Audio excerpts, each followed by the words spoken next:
ಅರಸ ಕೇಳೈ ಮುನ್ನ ವಿತಳಕೆ ಗರುಡ ಭಯವಾಯಿತೆಂದು ತಕ್ಷಕನು ಇರಿಸಿದನು ನಿಜ ಸುತನನು ಅಮರೇಶ್ವರನನುಜ್ಞೆಯಲಿ.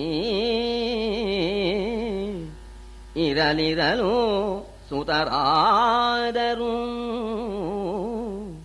ಇರಲಿರಲು ಸುತರಾದರಾತಂಗೆ ಉರಗವಂಶದೊಳು ಅಶ್ವಸೇನಗೆ ಹಿರಿದು ಹೆಚ್ಚಿತು ತಕ್ಷಕನ ಸಂತತಿವನಾಂತರಲಿ.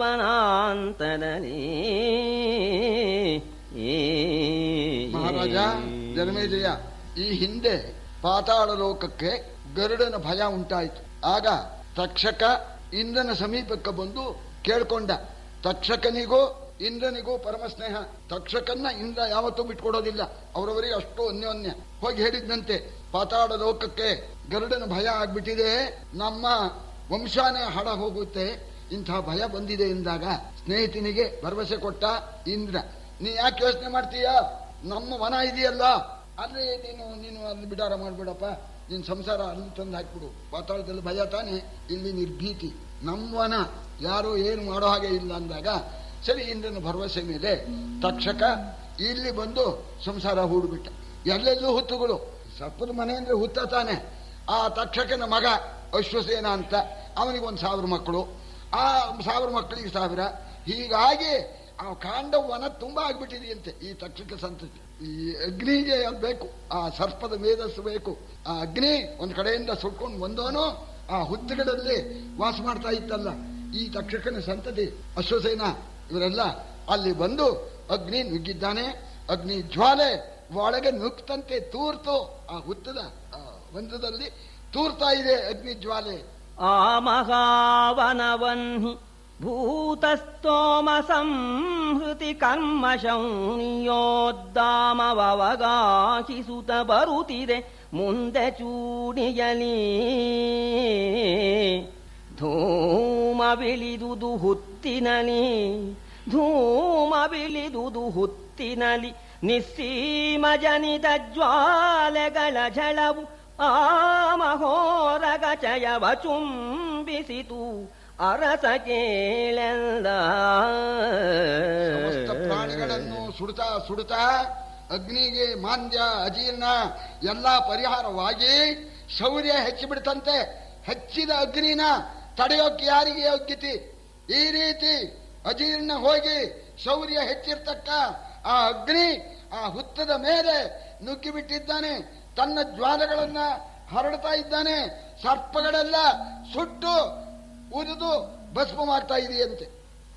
ಉದಿದುರಿವ ಹೊತ್ತಿನಲಿ ಕೂಳ್ಗುದಿಗುದಿದು ಸರ್ಪಸ್ತೋಮ ಮಧ್ಯದೊಳೊದೆದು ಹಾಯಿದನಶ್ವಸೇನನು ಗಗನ ಮಂಡಲಗೆ.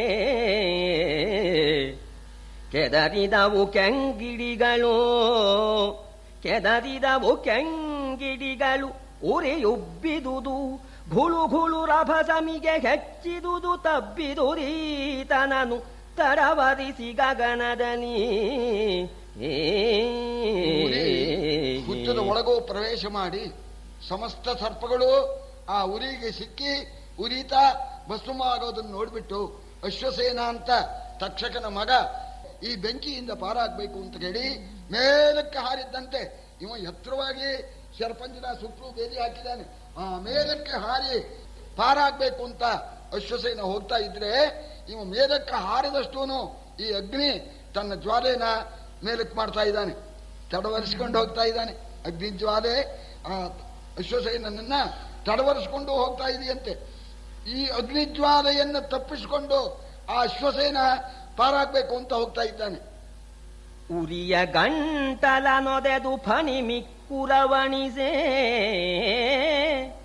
ಹಾಯ್ ಧನಂಜಯ ಹರಿಬುತಿದೆಗ ಒಂದು ಹೋದುದು ಬಾಯ ತುತ್ತೆನಗೆ. ತರಿಸಿಕೊಡು ಶರಬೇಢೆಯನು ವಿಸ್ತರಿಸುವ ಹಿಲದೊಳು,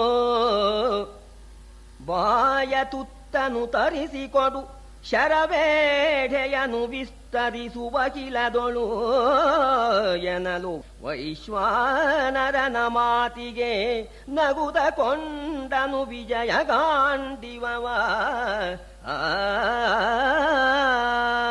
ಗಂಟಲನ್ನ ಮೀರಿ ಬಿಟ್ಟು ಆ ಅಶ್ವಸೇನ ಪಾರಾಗೋದಕ್ಕೆ ಪ್ರಯತ್ನ ಪಡೋಣ. ಅಗ್ನಿ ನೋಡದ, ನನ್ನಿಂದ ಸಾಧ್ಯವಿಲ್ಲ ಅಂತ ಹೇಳಿ, ಅರ್ಜುನ ಏನ್ ನೋಡ್ತಾ ಇದೀಯಾ, ಗಾಂಡೀವ ತಗೋ, ಬಾಣ ಹಿಡಿ, ನನ್ನ ಗಂಟಲಿನಿಂದ ತಪ್ಪಿಸಿಕೊಂಡು ಒಂದು ಹಾವು ಹಾರಿ ಹೋಗ್ತಾ ಇದೆ, ನಿನ್ನ ಆ ಶರಪಂಜರವನ್ನ ವಿಸ್ತಾರ ಮಾಡು, ಹೋಯ್ತು ಒಂದು ತುತ್ತು ಅದನ್ನ ನನಗೆ ಒದಗಿಸಿಕೊಡು ಅಂತ ಅಗ್ನಿದೇವ ಕೂಕ್ಕೊಳ್ಳೋಣ. ಆ ಕೂಡ್ಲೇನೆ ಅರ್ಜುನ ನಗುತ್ತಾ ಗಾಂಡೀವನ್ನ ತೆಗೆದುಕೊಂಡ. ಅವಶರ ಸಂಧಾನವೋ ಅವಶರ ಸಂಧಾನವೋ ಗಗನಾವಲಂಬಿಯ ಕೊರಳನೆಚ್ಚನು ಪಾವಕನ ಮಧ್ಯದಲ್ಲಿ ಬಿದ್ದುದು ಮುಂಡವಾಗಿ ಬದಿಯ. ಅವನ ಆ ಕೈ ಚಳಕ, ಅರ್ಜುನನ ಕೈ ಚಳಕ ಯಾರಿಗೂ ಕೂಡ ಊಹಿಸೋದಕ್ಕೆ ಸಾಧ್ಯವಿಲ್ಲ. ಹೋಯ್ತು ಅನ್ನೋಣ, ನಗಿತಾ ಗಾಂಡೀವ ತಗೊಂಡು ಬಾಣ ಹೂಡಿ ಆ ಸರ್ಪಕ್ಕೆ ಹೊಡೆಯೋಣ. ಸರ್ಪದ ತಲೆಗೆ ಹೊಡೆದ ಅರ್ಜುನ.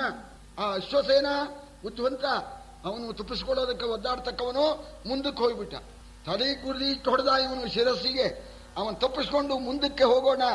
ಅರ್ಧ ಭಾಗಕ್ಕೆ ಈ ಬಾಣ ತಾಕಿ ಅದರ ಅರ್ಧ ಭಾಗ ಬಿದ್ದೋಯ್ತು. ಮುಂಭಾಗ ಆ ಶಿರಸ್ಸು ಮುಂಡ ಬಿತ್ತು, ಮುಂಭಾಗ ಪಾರಾಗ್ಬಿಡ್ತು. ಅದರಲ್ಲೇನೆ ಇವನು ಶರಪಂಜರದನ್ನೇನೆ ಕೊರ್ಕೊಂಡ್ಬಿಟ್ಟು ಆ ಶಿರೋಭಾಗ ಪಾರಾಗ್ಬಿಡ್ತು. ಜೀವ ಉಳಿದುದು ಶಿರದೊಳಾದಂಗೆ, ಜೀವ ಉಳಿದುದು ಶಿರದೊಳಾದಂಗೆ, ಆ ವಿಗಡ ಫಣಿ ನುಡಿದುದು ಎಲೆಗಾಂಡೀವಿ ಮರೆಯದಿರು, ಎನ್ನ ಕಗೆಯಲಿ ಮರಣ ನಿನಗೆ, ಎಲೆಗಾಂಡೀವಿ ಮರೆಯದಿರು, ಎನ್ನ ಕಗೆಯಲಿ ಮರಣ ನಿನಗೆನುತಾ. ಜೀವ ಉಳಿಸ್ಕೊಂಡ್ಬಿಡ್ತು. ಆ ರಂಧ್ರ ಕೊರೆದು ಇವನು ಶರಪಂಜರದಿಂದ ಹೊರಗೋಗ್ಬಿಡ್ತು. ಒಳಗಿದ್ರೆ ಅರ್ಜುನ ಏನಾದ್ರು ಮಾಡೋನು, ಹೊರಗೆ ಹೋಗ್ಬಿಟ್ಟು ಆ ಸರ್ಪ ಹೇಳ್ತಾ ಇದೆ, ಇಲ್ಲವೋ ಅರ್ಜುನ, ಅರ್ಥ ಕಳೆದಿದ್ದೀಯ, ನಾನು ಸತ್ತಿಲ್ಲ, ಸರ್ಪದ್ವೇಷ ಜ್ಞಾಪಕ ಇಟ್ಕೋ. ಹಾವಿನ ದ್ವೇಷ 12 ವರುಷ, ಇವನ್ ದ್ವೇಷ ಅದೇನೋ ಸಿನಿಮಾ ಬಂದಿತ್ತಲ್ಲ, ಎಂದಾದರೂ ಒಂದು ದಿವಸ ನನ್ನಿಂದ ನಿನಗೆ ಮರಣ, ಜ್ಞಾಪಕ ಇಟ್ಕೋ ಅಂತ ಇಷ್ಟು ಹೇಳಿದ್ದಲ್ದೇನೆ ಆ ಸರ್ಪಾಸ್ತ್ರ ಆ ಅಶ್ವಸೇನ ಎಂದು ಗಗನದೊಳುಲಿದು ಫಣಿಶಿರವಂದು ಪಾಯಿದುದು ಧರೆಗೆ, ರಾಧಾನಂದನನ ಬತ್ತಳಿಕೆಯಲಿ ಶರವಾಗಿ ಜಗವರಿಯೇ. ಹೇಳಿಬಿಟ್ಟು ಆ ಅಶ್ವಸೇನ ಹೋಗಿ ಅರ್ಜುನನಿಗೆ ವೈರಿ ಕರ್ಣ ಅಂತ ಹೇಳಿ ಆ ಕರ್ಣನ ಬತ್ತಳಿಕೆ ಒಳಗೆ ಶಸ್ತ್ರಾಸ್ತ್ರವಾಗಿ ಸೇರ್ಕೊಂಡ್ಬಿಡ್ತು ಅಂತ. ಇದು ಇನ್ನೊಂದು ಮಾತು. ಇಲ್ಲಿ ಇಲ್ಲದೆ ಅರ್ಜುನನಿಂದ ಉಳಿತಿರ್ಲಿಲ್ಲ ಆ ಅಶ್ವಸೇನ. ಒಂದು ಮೂಲದ್ದು ಒಂದು ಕಥೆ ಹೇಳ್ತೇನೆ. ಆ ಅಗ್ನಿಯ ಜ್ವಾಲಿಗೆ ಸಿಕ್ಕಿ ಅಶ್ವಸೇನ ಸಾಯೋದನ್ನು ನೋಡ್ಬಿಟ್ಟು ತಕ್ಷಕನ ಹೆಂಡತಿ, ತಕ್ಷಕನ ಮಗ ತಾನೇ, ಆ ತಾಯಿ ಹಾಗಾರು ಮಗನ್ನ ಕಾಪಾಡಬೇಕು ಅಂತ ಹೇಳಿ ಮಗನ್ನ ನುಂಗಿಬಿಟ್ಲು ಅವಳು. ಮಗನ್ನ ನುಂಗೋಣ, ಮಗನ ತಲೆ ಬಾಲದ ಕಡೆ ತಾನೇ ಬರುತ್ತೆ, ನುಂಗಿದ ಮೇಲೆ ತಾನು ಹೇಗಾರು ಮಾಡಿ ಪಾರಾಗ್ಬಿಡ್ಬೇಕು, ಮಗ ಆ ಬೆಂಕಿ ಸತ್ತೋಗ್ಬಿಡ್ತಾನೆ, ಹೇಗಾರು ಮಾಡಿ ಮಗನ್ ಪಾರು ಮಾಡಿಸ್ಬಿಡ್ಬೇಕು ಅಂತ ನುಂಗಿದೆ ಆ ತಕ್ಷಕನ ಪತ್ನಿ. ಆ ಸಂದರ್ಭಕ್ಕೇನೆ ಅಗ್ನಿ ಕುಕ್ಕೊಂಬಿಟ್ಟ ಹೋಗುತ್ತೆ ಅಂತ. ಅಗ್ನಿಗೂ ಗೊತ್ತಾಗ್ಲಿಲ್ಲ, ಅಶ್ವಸೇನ ಅಂತ ಹೇಳಿ ಅಗ್ನಿ ಮಾಡ್ಕೊಂಡಿದ್ದು. ಈ ಅಗ್ನಿಗೂ ಗೊತ್ತಾಗದಾಗೆ ಆ ತಕ್ಷಕನ ಹೆಂಡತಿ ನುಂಗಿಬಿಟ್ಟಿದ್ದಾಳೆ. ಅರ್ಜುನ ಬಾಣ ಹೊಡೆಯೋಣ, ಅದು ಸತ್ತೋಯ್ತು. ಯಾವುದು ಆ ತಕ್ಷಕನ ಪತ್ನಿ ಅಶ್ವಸೇನ ತಾಯಿ ಸತ್ತೋಗ್ಬಿಡ್ತು. ಸತ್ತೋಗಿ ಈ ಅಶ್ವಸೇನ ಪಾರಾಗ ಹೋಗ್ತಾ ಇದ್ದಾನೆ. ಬಿದ್ದಿದ್ರಿಂದ ಇವನಿಗೂ ತುಂಡ ಹೋಗಿದೆ, ಮುಂಡ ಹೋಗ್ಬಿಟ್ಟಿದೆ, ಹೊರಗೆ ಹೋಗೋದಕ್ಕೆ ಅವಕಾಶ ಇರಲಿಲ್ಲ. ಇಂದ್ರ ಏನು ಮಾಡ್ದ, ಆಗ ವಾಯುವ್ಯಾಸ್ತ್ರವನ್ನ ಇಂದ್ರ ಬಿರುಗಾಳಿಯನ್ನ ಸೃಷ್ಟಿ ಮಾಡಿ, ವಾಯುವ್ಯಾಸ್ತ್ರವಲ್ಲ ಬಿರುಗಾಳಿ ಸೃಷ್ಟಿ ಮಾಡಿಬಿಟ್ಟ. ಆ ಖಾಡಿಲಿ ಧೂಳು ಬಂದು ಕಣ್ಣಿಗೆ ಮುಚ್ಕೊಂಡ್ಬಿಡ್ತು. ಏನು ಅಂತ ನೋಡೋದ್ರಲ್ಲಿ ಯಶಸ್ಸೇನ ಪಾರಾಗ್ಬಿಟ್ಟು ಹೀಗೆ ಪಾರಾಗಿದ್ದು ಅಂತ ಹೇಳ್ತಾರೆ. ಆಮೇಲೆ ಇಂದ್ರನಿಗೆ ತನ್ನ ಸ್ನೇಹಿತ ಪಾಪ ಪಾತಾಳದಲ್ಲಿದ್ದ, ಬದುಕ್ತಿದ್ರೋ ಏನೋ, ಇಲ್ಲಿ ಬಂದು ಬಾ ಅಂತಂದೆ, ಇಡೀ ವಂಶವೇ ನಿರ್ವಂಶ ಹೋಗ್ಬಿಡ್ತು, ಏನಾರು ಮಾಡಿ ಉಳಿಸ್ಬೇಕು ಅಂತ ಹೇಳಿ ಇಂದ್ರ ಬರೋಣ. ಆಗ ಆಕಾಶವಾಣಿ ಆಯ್ತು, ನೋಡಪ್ಪ ನಿಮ್ ತಕ್ಷಕ ಹೋಗಿಲ್ಲ, ತಕ್ಷಕನ ಮಗನೂ ಪಾರಾಗಿದ್ದಾನೆ. ನೀನು ಯಾವ ತಕ್ಷಕನಿಗಾಗಿ ನೀನು ಯುದ್ಧ ಮಾಡೋಕೆ ಬರ್ತಾ ಇದೀಯೋ ಆ ನಿನ್ನ ಸ್ನೇಹಿತ ಆ ತಕ್ಷಕ ಈಗ ಅವನು ಇಲ್ಲ, ಅವನು ಬೇರೆ ಕಡೆ ಹೊರಟು ಹೋಗಿದ್ದಾನೆ. ಆದ್ರಿಂದ ನೀನು ಏನು ಮಾಡಬೇಕಾಗಿಲ್ಲ ಅನ್ನೋಣ. ಇಂದ್ರ ಹಿಂದಕ್ಕೆ ಸರಿದು ಬಿಟ್ಟ. ಇದು ಸರ್ಪಾಸ್ತ್ರವಾಗಿ ಈ ಅಶ್ವಸೇನ ಹೋಗಿ ಕರ್ಣನ ಬತ್ತಲಿಕೆಯಲ್ಲಿ ಸೇರ್ಕೊಂಡ. ಆ ಫಣಿಶಿರವು ರಾಧಾನಂದನನ ಬತ್ತಳಿಕೆಯಲಿ ಶರವಾಗಿ ಜಗವರಿಯೇ ಸಂದುದದು ಬಳಿಕಿತ್ತಲಿಂದ್ರನ ನಂದನದ ಬೇಗೆಯಲಿ ಬದುಕಿತು ಮಂದಪಾಲನ ಸುತ ಚತುಷ್ಟಯವು. ಇಂದ್ರನ ನಂದನದ ಬೇಗೆಯಲಿ ಬದುಕಿತು ಮಂದಪಾಲನ ಸುತ ಚತುಷ್ಟಯವು. ಅರಸ ಕೇಳೆಂದ ಅಶ್ವಸೇನ ಒಂದು ಪಾರ ಆಯ್ತು. ಮಂದಪಾಲ ಅಂತ ಹೇಳಿ ಮಹರ್ಷಿ, ಆ ಋಷಿಯ ಮಕ್ಕಳು. ಆ ಋಷಿ ಪಕ್ಷಿ ಜಾತಿಯಲ್ಲಿ ಮಕ್ಕಳನ್ನು ಪಡೆದಿದ್ದಾನೆ. 4 ಪಕ್ಷಿಗಳು ಬದುಕೊಳ್ತು ಅಂತ. ಅದು ಹ್ಯಾಂಗ್ ಬದುಕ್ತು ಅಂತಂದ್ರೆ ಅಗ್ನಿಯನ್ನ ಸ್ತೋತ್ರ ಮಾಡಿ ಅದು ಬದುಕ್ತು ಅಂತ. ನಮಸ್ತ್ರಾತ ವಿದ್ಯತೆ ವಿದ್ಯತೆ ವೈ ತ್ವದನ್ಯ ತಸ್ಮಾದಸ್ಮಾಂ ಸ್ತ್ರಾಹಿ ಬಾಲಾಂ ಸ್ತೋಮಗ್ನೆ. ನೀನಲ್ಲದೆ ನಮ್ಮನ್ನ ಕಾಪಾಡತಕ್ಕವರು ಯಾರೂ ಇಲ್ಲ. ಆದ್ರಿಂದ ಅಗ್ನಿದೇವ ಮಹಾನುಭಾವ ನಮ್ಮನ್ನ ಕಾಪಾಡಪ್ಪ ಅಂತ ಹೇಳಿ ಪಿಂಗಾಕ್ಷ ರೋಹಿತಗ್ರೀವ ಕೃಷ್ಣವರ್ಪನ್ ಹುತಾಶನ ಪರೇಣ ಪ್ರೇಹಿ ಮುಂಚಾಸ್ಮಾನ್ ಸಾಗರಸ್ಯ ಗೃಹಾನಿವ. ಅಯ್ಯ ಅಗ್ನಿದೇವ, ಪಿಂಗಾಕ್ಷನೇ, ಕೆಂಪಾದ ಕುತ್ತಿಗೆ ಉಳ್ಳವನೇ, ಕಪ್ಪಾದ ಮಾರ್ಗವುಳ್ಳವನೇ, ಮಹಾನುಭಾವ ಅಗ್ನಿದೇವ, ಹಾಗೆ ಹೋಗಪ್ಪ, ನಾವು ಇಲ್ಲಿದ್ದೇವೆ, ನಿನ್ನ ಶಾಖ ನಮಗೆ ಬೀಳದ ಹಾಗೆ ಹೋಗ್ಬಿಡಪ್ಪ, ಹಾಗೆ ಹೋಗ್ಬಿಡು. ಸಮುದ್ರ ತೀರದಲ್ಲಿರ್ತಕ್ಕಂಥ ಮನೆಗಳನ್ನ ಆ ನದಿ ಪ್ರವಾಹ ಹ್ಯಾಕೆ ಕಾಪಾಡುತ್ತೋ ಹಾಗೆ ಕಾಪಾಡು ಅಂತ ಹೇಳಿ ಆ 4 ಪಕ್ಷಿಗಳು, ರೆಕ್ಕೆ ಪುಕ್ಕ ಹುಟ್ಟದ ಪಕ್ಷಿಗಳು ಪ್ರಾರ್ಥನೆ ಮಾಡೋಣ. ಅಗ್ನಿದೇವನಿಗೆ ಕರುಣೆ ಬಂದು ಆ ಮಕ್ಕಳನ್ನ ಕಾಪಾಡಿದ. ಮೆಚ್ಚಿಸಿದವವು ವನ್ಹಿ ಸೂಕ್ತವನುಚ್ಚರಿಸಿ, ಮೆಚ್ಚಿಸಿದವವು ವನ್ಹಿ ಸೂಕ್ತವನುಚ್ಚರಿಸಿ ತಜ್ವಲನ ಮುಖವನು ಬಿಚ್ಚಿ ಬದುಕಿದವು ಆ ಮುನಿಯ ಸಂತಾನ ಪಕ್ಷಿಗಳು. ಹೆಚ್ಚಿದುರಿ ಹಬ್ಬುಗೆಯ ಹೊಯ್ಲಲಿ, ಹೆಚ್ಚಿದುರಿ ಹಬ್ಬುಗೆಯ ಹೊಯ್ಲಲಿ ಬೆಚ್ಚಿ ಮಯನು ಅರ್ಜುನನ ಹೊಗಳಿ, ಮಯನು ಅರ್ಜುನನ ಹೊಗಳಿದು ಕಿಚ್ಚಿನಲಿ ಬದುಕಿದನು, ಕಿಚ್ಚಿನಲಿ ಬದುಕಿದನು ಮಯನು ಧರಣಿ ಬಾಲಕೇಳೆಂದ. ಅಗ್ನಿ ಸೂಕ್ತ ಹೇಳಿ ಆ ಪಕ್ಷಿ ಬದುಕಿ ಬಿಡಿತು. ಮಯಾಸುರ ನೋಡದ, ಯಾರೂ ಇಲ್ಲ. ಅರ್ಜುನ, ನನಗೆ ಪ್ರಾಣದಾನ ಮಾಡಪ್ಪ, ನಿನಗೆ ಶರಣಾಗತನಾಗಿದ್ದೇನೆ, ನನ್ನ ಕಾಪಾಡಪ್ಪ ಅಂತ ಬೇಡ್ಕೊಂಡ. ಆಗಲಿ ಬಿಟ್ಟ. ಅಭಯಂ ಶರಣಾಗತಸ್ಯ ಅಂದ. ಮಯ ಬದುಕಿಬಿಟ್ಟ. ಅಗ್ನಿ ಅಂದ, ಅರ್ಜುನ ನೀನು ಅವನಿಗೆ ಅಭಯ ಪ್ರದಾನ ಮಾಡಿದ್ಮೇಲೆ ಅವನ್ ನಾನು ಸುಡೋದಿಲ್ಲ ಅಂದ್ಬಿಟ್ಟ. ಈ ರೀತಿಯಾಗಿ ಮಯ ಅರ್ಜುನನಿಗೆ ಶರಣಾಗತನಾಗಿ ಬದುಕಿದ್ದೆಷ್ಟು? ಖಗಚತುಷ್ಟಯ ಮಯ ಸಹಿತ ಉರಿಯುಗುಳಿತು, ಖಗಚತುಷ್ಟಯ ಮಯ ಸಹಿತ ಉರಿಯುಗುಳಿತು. ಉಳಿದ ಸಮಸ್ತ ಭೂತಾಲಿಗಳನ್ನು ಆಹುತಿಗೊಂಡನಗ್ನಿ ಧನಂಜಯಾಜ್ಞೆಯನೇ. ಗಗನದಿಂದಿಳಿ ತಂದು ಸುರಪತಿ ಮಗನ ಮನ್ನಿಸಿಕೊಟ್ಟನು. ಅಗ್ಗದ ಗಗನ ಮಣಿಗೆಣೆಯಣಿಪ ಮಕುಟವನು. ಗಗನದಿಂದಿಳಿ ತಂದು ಸುರಪತಿ ಮಗನ ಮನ್ನಿಸಿಕೊಟ್ಟನಗ್ಗದ ಗಗನ ಮಣಿಗೆಣೆಯಣಿಪ ಮಕುಟವನು. ಒಲಿದು ಪಾರ್ಥಂಗೆ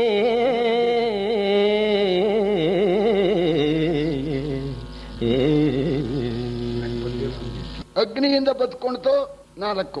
ಸರಿ, ಮಯಾಸುರ ಅರ್ಜುನನಿಗೆ ಶರಣಾಗತನಾಗಿ ಬದುಕೊಂಡ. 5ನೇದು 5 ಆಯ್ತು. 6ನೇವನು ಮೋಸ ಮಾಡಿ ಆ ಅಶ್ವಸೇನ ಪಾರಾದ. ಹೀಗೆ ಉಳಿದಿತ್ತು 5.5. ಅದು ಪುರ, ಅದು ಅರ್ಧ ಹೋಗಿತ್ತು, 5.5 ಉಳಿಯಿತು. ಇನ್ನು ಎಲ್ಲವನ್ನೂ ಕೂಡ ಅಗ್ನಿ ಭಸ್ಮ ಮಾಡಿಬಿಟ್ಟಂತೆ. 15 ದಿವಸ ಕಾಲ ಇದನ್ನೆಲ್ಲ ಆಹುತಿ ತಗೊಂಡಂತೆ. ಇದೆಲ್ಲ ಜೀರ್ಣಿಸ್ಕೋಬೇಕಲ್ಲ. ಆಮೇಲೆ ಒಂದು 6 ದಿವಸ, ಒಟ್ಟು 21 ದಿವಸ. 21 ದಿವಸಕ್ಕೆ ಅಗ್ನಿ ತೃಪ್ತನಾದ. ಅವನಿಗೆ ರೋಗ ಪರಿಹಾರವಾಯಿತು. ನಿಮ್ಮಿಬ್ಬರಿಂದ ನಾನು ಬದುಕಿದೆ, ನನ್ನ ರೋಗ ಪರಿಹಾರವಾಯಿತು ಅಂತ ಕೃಷ್ಣಾರ್ಜುನಿಗೆ ನಮಸ್ಕಾರ ಮಾಡಿ ಹೊರಡೋದಕ್ಕೆ ಸಿದ್ಧನಾಗಿದ್ದಾನೆ. ಆ ಸಂದರ್ಭದಲ್ಲಿ ದೇವೇಂದ್ರ ನೋಡಿದ. ಹೇಗೋ ಹೋಯ್ತು. ಬ್ರಹ್ಮದೇವ ಅವರು ನಾರಾಯಣರು ಅವ್ರ ತಂಟೆಗೆ ಹೋಗಬೇಡ, ಮಾನ ಹೋಗ್ಬಿಡುತ್ತೆ ಅಂತ ತಂದಿದ್ನಲ್ಲ. ನೋಡ್ದ, ಏನು ಎಲ್ಲ ಸುಟ್ಟು ಭಸ್ಮ. ಆಗ ಒಂದು ಅನುಕೂಲ ನೋಡಿ, ಈಗ ಹೊಸದಾಗಿ ಯಾವ ಪ್ಲಾಂಟೇಶನ್ ಬೇಕಾದ್ರೂ ಹಾಕ್ಬೋದು. ಈಗ ಏನ್ ತಂಟೆ ಇಲ್ಲ. ಈ ಹಿಂದಾದ್ರೆ ಆ ಮರ ಈ ಮರ ಎಲ್ಲ ಬೆಳ್ಕೊಂಡಿತ್ತು. ಈ ಕಾಫಿ ತೋಟ ಬೇಕಾದ್ರೆ ಮಾಡ್ಬೋದು. ಏನ್ ಇವತ್ತಿನ ಪೇಪರ್ನಲ್ಲಿ ಬಂದಿದೆ ನೋಡಿ, ಅದಕ್ಕೆ ಇದು ಜ್ಞಾಪಕ ಬಂತು ನನಗೆ. ಕಾಫಿ ತೋಟ ಮಾಡೋದು ಕೊಟ್ಟಿದ್ದಾರೆ ದುಡ್ಡ ಅಂತ ಎಷ್ಟೋ ಜನ ಹರಿಜನರಿಗೆ. ಸರಿ, ಈಗ ಏನ್ ಬೇಕಾದ್ರೂ ಮಾಡ್ಬೋದು, ಅನುಕೂಲ ಆಯಿತು. ಎಲ್ಲಿ ಬೇಕಾದ್ರೂ ಮನೆ ಕಟ್ಬೋದು, ಎಲ್ಲ ಅನುಕೂಲ ಮಾಡಿದ್ದಾನೆ ಅಂತ ದೇವಿಯಿಂದ ಆಕಾಶದಿಂದ ಇಳಿದು ಬಂದು, ಮಗನೇ ನೀನು ಮಾಡಿರ್ತಕ್ಕಂಥ ಈ ಅಮೋಘವಾದ ಈ ಉಪಕಾರಕ್ಕಾಗಿ ಈ ಕಿರೀಟವನ್ನ ನಿನ್ನ ತಲೆ ಮೇಲೆ ಇಡ್ತೇನೆ ಅಂತ ಹೇಳಿಬಿಟ್ಟು, ಗಗನ ಮಣಿಗೆ ಎಣೆಯನೆಪ, ಸೂರ್ಯನಂತೆ ಪ್ರಕಾಶಮಾನವಾದ ನವರತ್ನ ಖಚಿತವಾಗಿರ್ತಕ್ಕಂಥ ಕಿರೀಟವನ್ನ ಆ ಅರ್ಜುನನ ಶಿರಸ್ಸಿನ ಮೇಲೆ ಇಟ್ಬಿಟ್ಟು ಹರಿಗೆ ವಂದಿಸಿ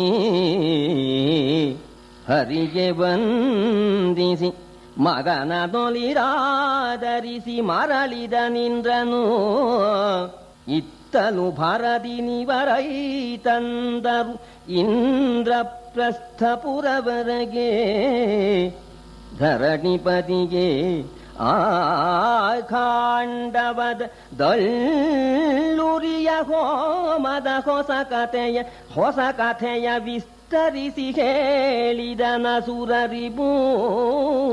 ಭೀಮಾದಿಗಳು ನಲಿಯೇ ಮಗನಿಗೆ ಕಿರೀಟವನ್ನ ಕೊಟ್ಬಿಟ್ಟು ಮಗನ್ನ ಆದರಣೆ ಮಾಡಿ ಕೃಷ್ಣನಿಗೆ ನಮಸ್ಕಾರ ಮಾಡಿ ದೇವೇಂದ್ರ ತನ್ನ ಲೋಕಕ್ಕೆ ಹೊರಟೋದ. ಅಗ್ನಿದೇವ, ನಿಮ್ಮಿಂದ ನಾನು ಧನ್ಯನಾದೆ, ನನ್ನ ಕಾಯಿಲೆಯೆಲ್ಲ ವಾಸಿಯಾಯಿತು ಅಂತ ಹೇಳಿ ಕೃಷ್ಣಾರ್ಜುನರಿಗೆ ನಮಸ್ಕಾರ ಮಾಡಿ ಕೃತಕೃತ್ಯನಾಗಿ ಅಗ್ನಿದೇವ ಹೊರಟೋದ. ಆಮೇಲೆ ಕೃಷ್ಣಾರ್ಜುನರು ಇಂದ್ರಪ್ರಸ್ಥ ಪಟ್ಟಣಕ್ಕೆ ಬಂದರು. ಇವರನ್ನೇ ಕಾಯ್ತಾ ಇದ್ರು ಧರ್ಮರಾಜಾದಿಗಳು. ಆಮೇಲೆ ಕೃಷ್ಣ ಬಂದು ಧರ್ಮರಾಜನಿಗೆ ನಮಸ್ಕಾರ ಮಾಡಿ ಅರ್ಜುನ ಮಾಡಿರ್ತಕ್ಕಂಥ ಆ ಸಾಹಸ, ಅಗ್ನಿ ಸಂತುಷ್ಟನಾಗಿದ್ದು, ಆ ದೇವತೆಗಳೆಲ್ಲ ಯುದ್ಧಕ್ಕೆ ಬಂದಿದ್ದು, ಅರ್ಜುನನ ಸಾಹಸಕ್ಕೆ ಎಲ್ಲ ಹೆದರಿ ಹೋಗಿದ್ದು, ಎಲ್ಲ ಕಥೆನೂ ಕೃಷ್ಣನೇ ಹೇಳಿದ್ನಂತೆ.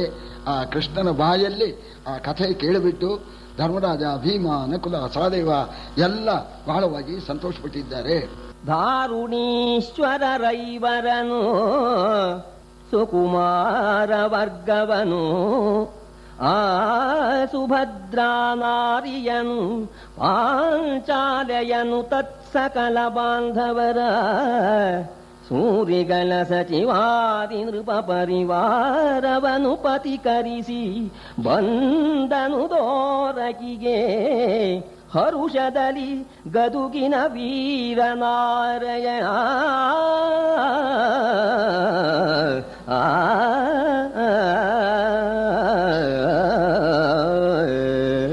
ಆಮೇಲೆ ಪರಮಾತ್ಮ ಈ ಕರ್ತವ್ಯಕ್ಕೋಸ್ಕರ ಉಳ್ಕೊಂಡಿದ್ದ.